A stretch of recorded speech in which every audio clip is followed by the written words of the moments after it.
Hello friends, this is Rishika Jain और guys आपका स्वागत है एक बहुत ही इंपॉर्टेंट वीडियो में। यार जैसा कि हम सबको पता है कि न्यू ईयर की ईव पर हमारे respected education minister doctor Ramesh Pokhriyal ji live आए थे और उन्होंने हमें एक बहुत अच्छी न्यूज़ दी कि जो हमारे बोर्ड एग्जाम है 10th और 12th के सीबीएसई के वो पोस्टपोन हो गए हैं और अब वो मई में होंगे। यानी अब हमें 4 मंथ्स मिल गए हैं हमारी प्रिपरेशन के लिए। तो आज हम बात करेंगे how to prepare for 10th boards.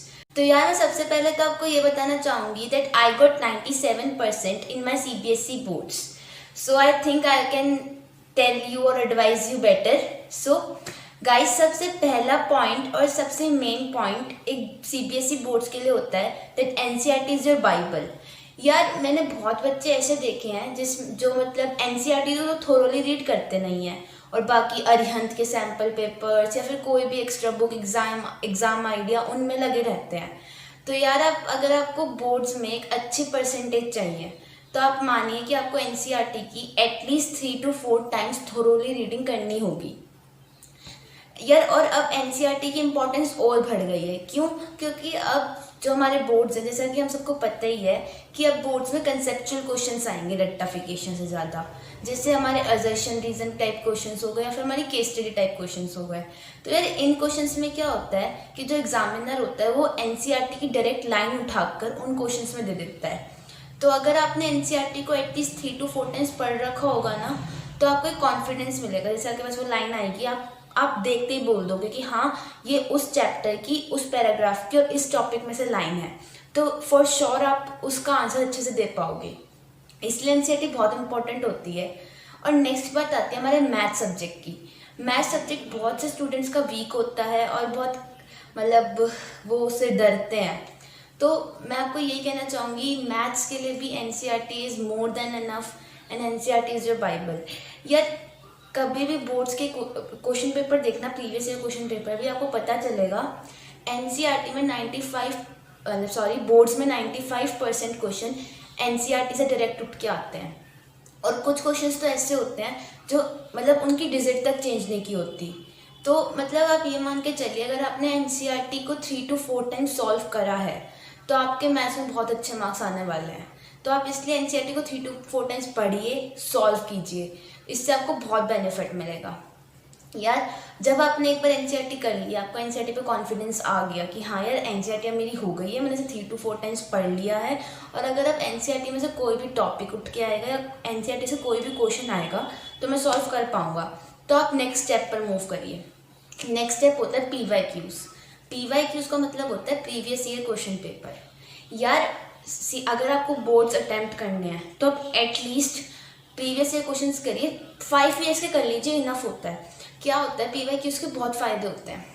Like एक बार अगर आपने PYQ करा तो आपको उससे क्या होगा, आपको पता चलेगा कि हाँ यार बोर्ड का पेपर ना इस फॉर्मेट में आता है, इस टाइप का आता है, इतना लेंथी होता है और उसमें ये लैंग्वेज यूज़ हो रही होती है, मतलब हार्ड लैंग्वेज होती है, ईजी लैंग्वेज होती है, क्वेश्चन किस लैंग्वेज में पूछते हैं वो, ठीक है, तो ये पता चलता है। सेकेंडली PYQ से क्या होता है यार, आप अगर PYQ करोगे ना तो आपको पता चलेगा कि जो हमारा CBSE होता है ना वो ऐसे 3 to 4 क्वेश्चन ज़रूर होते हैं उसके, जो वो हर साल सेम पूछता है। मतलब जैसे 3 to 4 क्वेश्चन हो गया, उससे ज़्यादा भी हो सकते हैं। वो 2016 में भी पूछे गए थे, 2017 में भी, 2018 में भी, मतलब पूछे जा रहे हैं। तो बहुत प्रोबेबिलिटी होती है कि वो आपके में भी पूछे जाएंगे।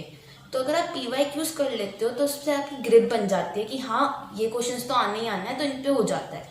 थर्ड चीज़ का क्या बेनिफिट होता है, अगर आपने PYQs कर लिए उसके बाद अगर आप NCERT खुद का रिवीजन करोगे ना तो आपके माइंड में ऑटोमेटिकली आएगा कि यार ये टॉपिक था और इसे मैंने पढ़ा है। तो आप टॉपिक पढ़ते पढ़ते कहोगे कि हाँ इस टॉपिक से ना ये क्वेश्चन बन सकते हैं और इसकी वो ये लैंग्वेज पूछ सकते हैं, फिर ये लैंग्वेज मतलब वो ऐसे मॉडिफाई करके पूछ सकता है।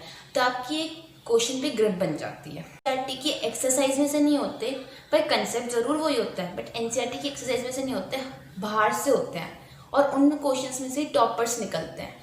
तो अगर आपको उन क्वेश्चंस में मतलब आपको अच्छे परसेंटेज चाहिए, बहुत अच्छे, तो आप कीजिए सैम्पल पेपर। आप हर सब्जेक्ट के एटलीस्ट 5 सैम्पल पेपर कर लीजिए। सैम्पल पेपर से क्या होता है, आपकी ग्रिप बनती है एक्स्ट्रा क्वेश्चंस पर जो NCERT में से नहीं है और थोड़े हार्ड होते हैं ना, उन पे ग्रिप बन जाती है। तो उन क्वेश्चन से आप वो 4 to 5 मार्क्स जिनसे टॉपर्स निकलते हैं आप उन पे ग्रिप बना सकते हैं। तो सैम्पल पेपर का एक बहुत बड़ा बेनिफिट ये होता है। नेक्स्ट चीज़ यार मैं आपको बोलना चाहूँगी, जो हमारे प्री बोर्ड्स होते हैं, जो हमारे पीरियोडिक टेस्ट होते हैं, उनमें जो क्वेश्चंस आए होते हैं ना, आप उन पर ज़रूर फोकस करें। जैसे आपने वो प्री बोर्ड दिया था और आपको सपोज 2 to 3 क्वेश्चन उस टाइम पे नहीं आए थे, तो आप उन पर ज़रूर फोकस कीजिए कि यार ये क्वेश्चन मुझे उस टाइम क्यों नहीं आए थे, और ये इंश्योर कीजिए कि आपके वो सेम क्वेश्चंस अगर बोर्ड्स में आते हैं तो आप वो कर पाएँ। यार ये इसलिए इम्पॉर्टेंट है क्योंकि हमारे टीचर्स हमें प्री बोर्ड्स या पीरियोडिक टेस्ट में वही क्वेश्चंस देते हैं जो बहुत इंपॉर्टेंट होता है। उनको एक्सपीरियंस है, उन्हें पता है कि हाँ ये क्वेश्चंस पूछे जा सकते हैं। तो आप इंश्योर कीजिए कि आपके वो क्वेश्चन पेपर अच्छे से सॉल्व किए हुए हों।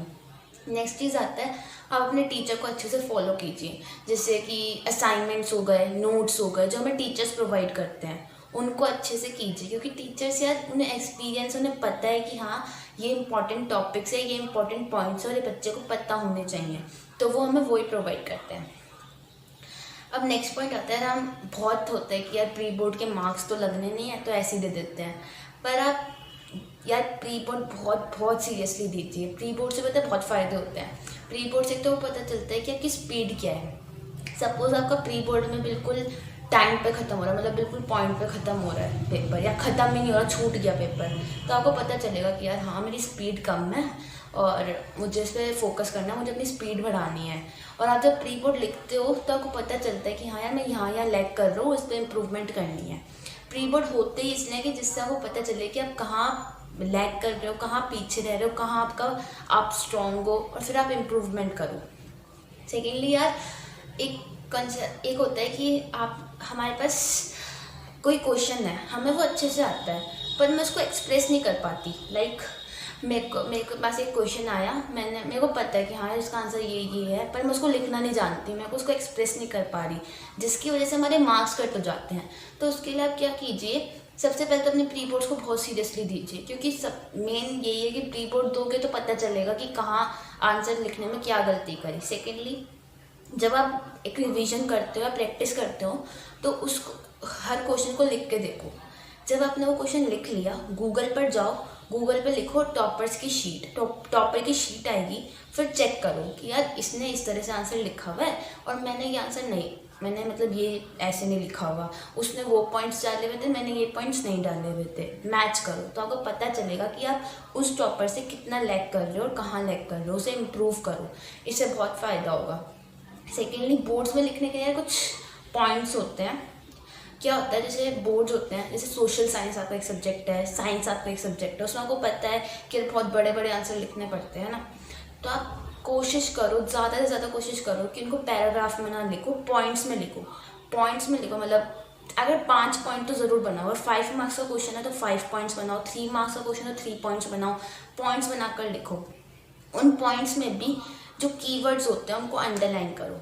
अब कीवर्ड्स का क्या मतलब होता है यार, हर क्वेश्चन में कुछ कीवर्ड्स होते हैं जिनसे पता चलता है कि मतलब अगर आपने उन कीवर्ड्स को अंडरलाइन कर दिया तो जो चेक करने वाला इंसान है वो उन कीवर्ड्स को देख के बता सकता है कि हाँ यार इसको ये आंसर आता है, तो हमें पूरा पढ़ने की ज़रूरत नहीं है, इसने ये कीवर्ड्स अंडरलाइन कर रखे हैं तो मैं इसको फुल मार्क्स दे देती हूँ। तो कीवर्ड से बहुत इम्पेक्ट पड़ता है। तो आप ये इंश्योर कीजिए कि आप अपना हर आंसर एक तो पॉइंट्स में लिखिए और एक कीवर्ड्स को ज़रूर अंडरलाइन कीजिए। सिमिलरली जो हमारा मैथ्स का होता है, मैथ्स में क्या कीजिए, जो हमारा आंसर आता है फाइनल वाला, जो मतलब पूरा कैलकुलेशन करके जो आंसर आया उसको बॉक्स में बंद करिए और आप उस क्वेश्चन को सॉल्व करते हुए जो आइडेंटिटी यूज़ कर रहे हो या जो फॉर्मूला यूज़ कर रहे हो उसे ज़रूर लिखिए। ये नहीं कि डायरेक्ट सीधा कैलकुलेशन करिए और आंसर लिख दिया, नहीं, लिखिए बाय यूजिंग दिस फॉर्मूला और बाय यूजिंग दिस आइडेंटिटी, ऐसे लिख के पूरी आइडेंटिटी लिखिए, फिर क्वेश्चन सॉल्व कीजिए। इससे पता है एग्जामिनर को ये पता चलता है कि हाँ बच्चे का कंसेप्ट पूरा है, तो इससे एक्स्ट्रा मार्क्स मिलने की काफ़ी रहता है कि मतलब अगर आपका मेन आंसर भी गलत है तो वो देखेगा कि नहीं यार इसे आइडेंटिटी आती है, इसे फॉर्मूला आता है, तो वो देगा मार्क्स, चाहे हाफ मार्क्स कट करे पर मार्क्स ज़रूर देगा। तो आप इंश्योर कीजिए कि ऐसे अच्छे टाइप से आंसर लिखें। नेक्स्ट यार मैं आपको कहना चाहूँगी यार 10th के बोर्ड्स ऐसा कुछ नहीं है कि बहुत हार्ड होते हैं, यार आप सोच रहे हो कि यार 10th के बोर्ड्स है मेरे से कहाँ होगा, टॉपर्स 12-12 घंटे पढ़ते हैं, 18 घंटे पढ़ते हैं, मेरे से नहीं होगा, ऐसा कुछ नहीं है। 10th के बोर्ड्स बहुत इजी आते हैं, बस आपको थोड़ा सा अपनी NCERT पे ग्रिप बनानी है PYQs पे ग्रिप बनानी है, अपना क्वेश्चन बैंक को बड़ा करना है और थोड़ी सी मेहनत लगेगी, पर आपके अभी तक के सबसे अच्छे परसेंटेज आई गारंटी 10th में आएंगे, क्योंकि 10th बहुत ईजी होती है, बस थोड़ी सी मेहनत चाहिए और बहुत अच्छे होंगे।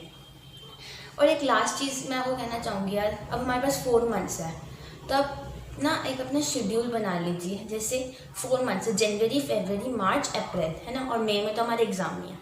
तो इन 4 महीने में आप अपना काम बांटिए। लाइक जनवरी फरवरी में आप इंश्योर कीजिए कि यार जनवरी फरवरी 2 मंथ्स हैं, इसमें मैं अपनी हर सब्जेक्ट की NCERT पे ग्रिप बना लूँगा, उसे 3 to 4 टाइम्स अच्छे से पढ़ लूँगा कि मुझे सारे क्वेश्चंस आ जाए NCERT के, मुझे NCERT अच्छे से समझ में आ जाए। फिर आएगा हमारा 3rd मंथ, दैट इज़ मार्च। मार्च में आप कोशिश कीजिए कि आप PYQs मतलब previous year question at least 5 years के तो कर ही लो। तो PYQs करो, सैम्पल पेपर्स करो और अपने क्वेश्चन बैंक पे फोकस करो कि इम्पोर्टेंट क्वेश्चंस करो, ज़्यादा से ज़्यादा क्वेश्चंस करो, लिख कर देखो, रिटर्न प्रैक्टिस करो, ये आप करो मार्च में। फिर आएगा लास्ट मंथ अप्रैल। यार अप्रैल में सारे एक्स्ट्रा बुक्स सब बंद करके साइड रख देना, सिर्फ आपकी टेबल पर होनी चाहिए NCERT। अप्रैल में सिर्फ NCERT से आपको रिवीजन करनी है, कोई क्वेश्चन नहीं मतलब कोई एक्स्ट्रा बुक का क्वेश्चन नहीं देखना, कुछ नहीं, बस अप्रैल में एक NCERT होनी चाहिए, उसको अच्छे से रिवीजन कर लो। फिर and then you are ready to give your boards exam in May. तो ये सब है। और यार लास्ट में मैं कहना चाहूँगी best of luck to all of you for exams.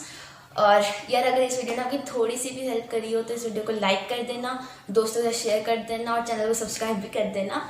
Thank you.